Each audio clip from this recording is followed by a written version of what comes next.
Hey y'all, and welcome to the Hillbilly Chicken Ranch. I'm Susan, your hostess, and today we're going to dive a little bit more into the intentional living that I am practicing.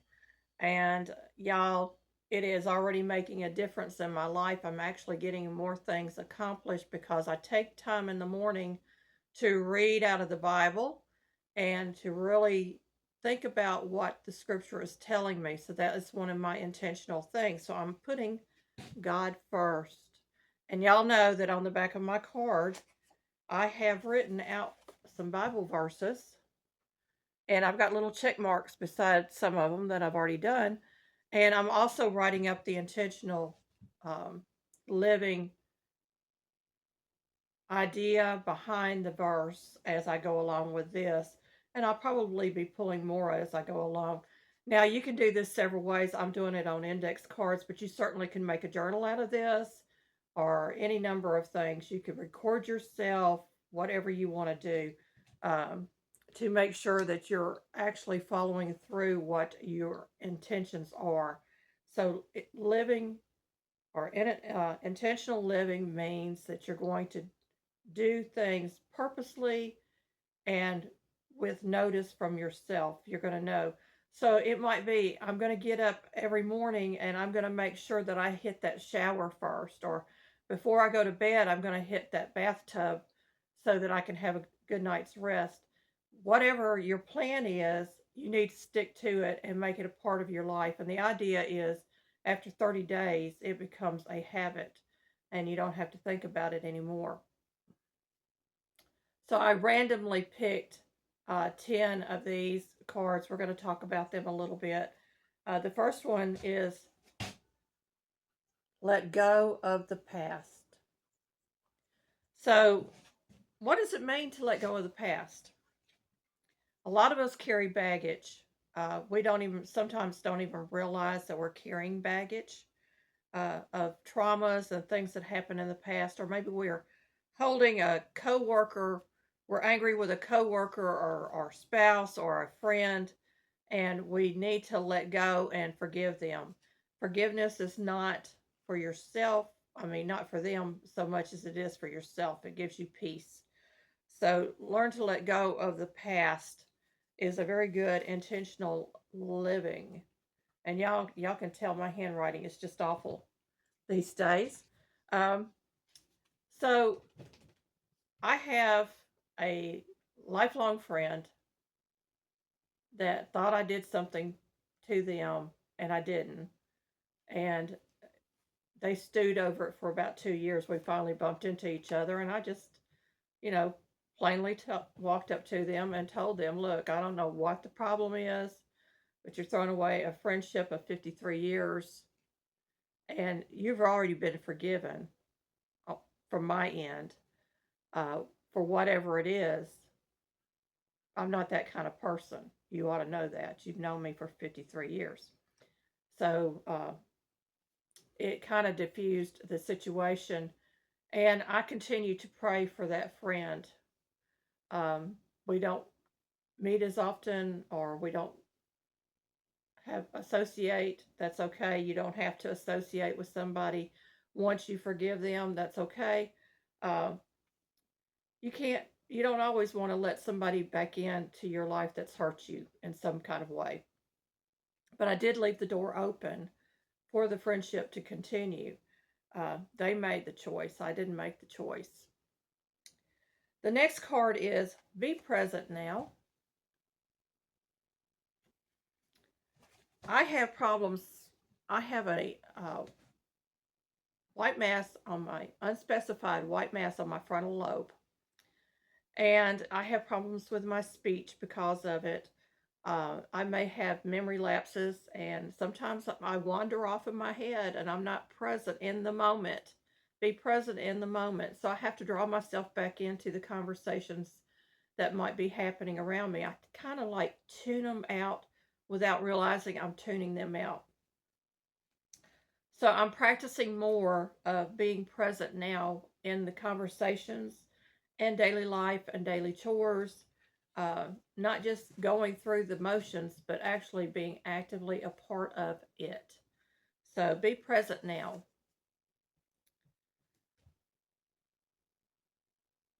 Put it away now. Intentional living.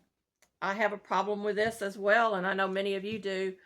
You'll pull out a project and you get started on it and you get tired and you don't put it away. So I'm intentionally pushing myself through that tired period of time and making sure that whatever I am working on at the moment gets put away so that my house will stay decluttered, because it's really easy to drop something down and forget where you put it, and then later on you're looking for hours trying to find it. So have a home for everything, put it away now is kind of the idea behind that one. Intentional living, work smarter, not harder. This one is whatever I'm doing, if I know that I'm going to uh, make candy and I know that I've got certain steps that I got to follow, I don't want to skip the steps to make it quicker because I might mess it up. And then I'll have to redo everything. And I don't want to redo anything. If I can do it once and do it well, then that's what I'm going to do. Um, I can't remember the other little saying that goes along with that, but it's something about do it right the first time. That's the saying. Do it right the first time. It could be somebody drywall, putting up drywall, and they want to skip the step of putting the tape on the walls and going in and spackling, and they're just going to throw the paint on there. And when the finished product is done, it's going to look awful because it wasn't taken care of properly the right way the first time. So work smarter, not harder. This next one, intentional living, is establish daily routines. I talked a little bit about maybe bathing, but maybe your routine might include Bible study or reading a book. Um, Whatever it is, you need to establish that routine to get your day started and to end your day. My day ends with me turning off my devices, turning off the television, getting ready for bed, turning off the lights, and laying in my bed and praying and asking God to bless my family. That is a routine that I do every day. So there's many ways that you can do this, but you want to establish a daily routine. Maybe you want to do time blocks where your whole day is planned out before you so that you know exactly when I go to this time slot, I've got an appointment that I've got to be at. So I've got to leave my house 30 minutes early to get there. So you might want to block off that 30-minute period before and after because that's travel time. You might have a business luncheon that you have to attend or a church meeting that you have to attend. There's many, many things that come into establishing a daily routine. Daily routine for me is getting up early in the morning, taking the medication that thins my blood, waiting an hour before I can eat. And during that hour, I'm finding things to do around my house. I take my blood sugar, my blood pressure. Um, After that hour is up, because I've been up moving around, it helps a little bit with the overnight sugar spikes. Um, to help get my body moving. I may do some light exercise or something like that. Then I go out and take care of my chickens before I eat breakfast. I've done my Bible study, I've done all of that before I even eat breakfast. And sometimes I'll even have laundry going or dishes going that I might have not got to the night before. So you want to establish your daily routine. That might be making a to do list every night and trying to get as much of that to do list done the next day as possible, and then rolling over anything that you missed into the following day. So that's some ideas there. Intentional living means to simplify. I'm not going to stress over everything that hasn't been done. I am going to simplify my life. Little steps will come a long way, whether it's with decluttering or whatever you're working on. It goes hand in hand with working smarter, not harder. And to simplify might be getting rid of everything in your house that you don't need. And I'm going to be going through my house again this year with the decluttering. to continue to move things out of the house that does not belong in the house that we no longer use, and making it a living space that is safe for a senior citizen, and the aesthetics are calming to me. I find that certain things calm me, so I want to use those items to simplify my life. I might be getting rid of a lot of the decorations and stuff that I have on my walls. I might not put a tablecloth on the table. Who knows? But you want to simplify your life. You might want to pare down everything you've got in your kitchen. Uh, when you become senior citizens, you may not need all the dishes and the pots and the pans and things like that. Or my craft room, I'm paring down stuff in my craft room right now. So those are things that I'm talking about. This one is a tough one for everybody in this economy. Intentional living means budget. Sit down and get you a notebook, put you some envelopes in your notebook if you use cash to pay everything, or you might use an index card and stick it in the envelope and say, I need to set aside this amount of money for this bill, and it's due on this date so I can keep up with my budget. And then another idea is to get you a little notebook that you can carry in your wallet or your pocket or your purse. And every time you go out to the store, you spend money. So write it down in the book. It could be groceries. I went to the store and I bought groceries and spent $200 um, on groceries, and just put a GR beside it for grocery. Um, Gasoline, I would put a G beside it for gas. Um, Miscellaneous items that you pick up, you can use an M for miscellaneous. There's Make your own system up and keep up with it. Within a month, you're going to realize where all your money's going. If you go out and eat out at all the time, just put an E over there every time you spend money at the restaurants. And y'all, it's at least $50 for me and my husband to go out and eat a meal. And I could take that $50 and I could make it go a lot further at home with home prepared meals. So this is the idea behind a budget, is learning what you need to get rid of so that you can control your money better. Intentional living means love. We are in the month of love. This is February. Um, Learning to love yourself, love your family, love your friends. A lot of people don't know how to love. Um, but it's one of the greatest blessings you can have is to love another person. If you don't have a person to love, you might have a pet. We love our pets. We love our rescues and our uh, cat that adopted us. And so we have a lot of love, and you can give that love. Love is reciprocal. So I, it should be given back to you. One way that you can show love is to take 20 seconds of your day and just stand there and hug your spouse or your child.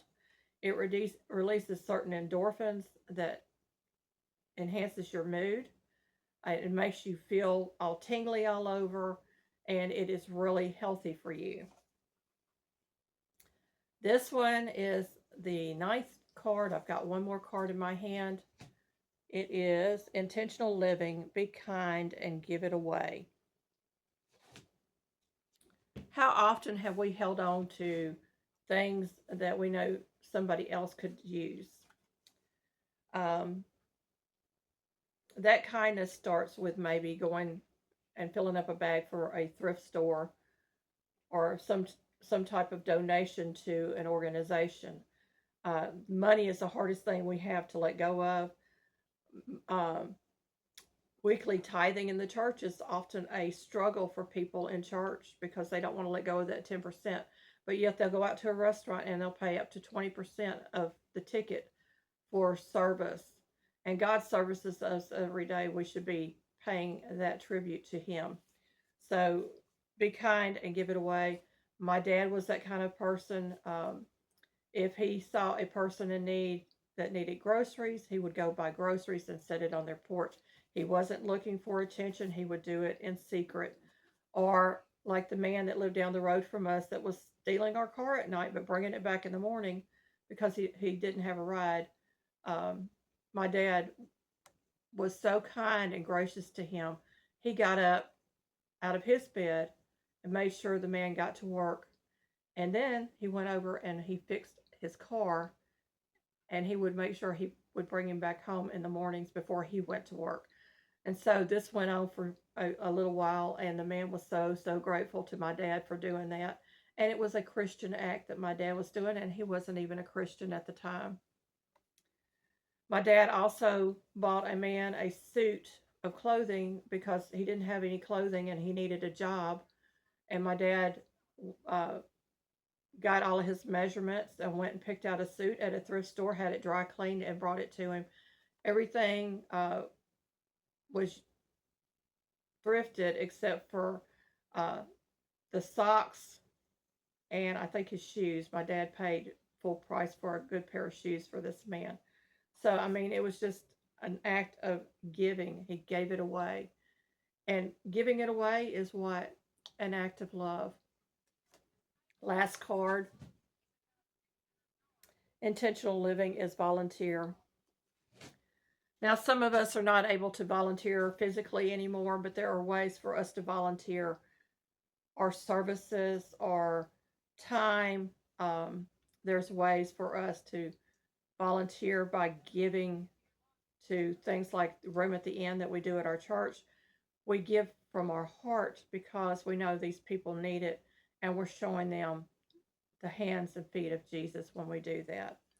Volunteering to me, over the years, I've done many different types of volunteer activities, whether it's filling the shoe boxes at Christmas time at churches or um, becoming active in your local fire department and being a volunteer fire department or um, another service out there that you might be able to do, like a cross guard in the morning at your school, local school. Um, Many years ago, that was volunteer. That wasn't a paid job, so that would be a volunteer. You can volunteer at your school and be a teacher's aide. You can volunteer through a number of programs through schools and nursing homes. You might have a craft skill that you can teach someone that would be enhancing their life. So that is considered being a volunteer when you teach somebody without receiving pay. Well, y'all, I'm going to close this out. These are 10 reasons uh, to do intentional living, and they're in my stack of cards. And y'all, that stack is getting bigger and bigger. But it's going to be nice because I can go through these one day at a time and pull a card and say, today I'm going to be, and whatever's on that card, today I'm going to be a volunteer, or today I'm going to love, or today I'm going to let go of the past. Whatever the card says, that's your sentence for the day. Today I am is your sentence, and then you fill in the blank. Thank you for watching, and be blessed, everybody. Happy Valentine's. For rolling into Valentine's week next week. Tomorrow is another collaboration, Plan to Can. I hope that you will come back and check out that video.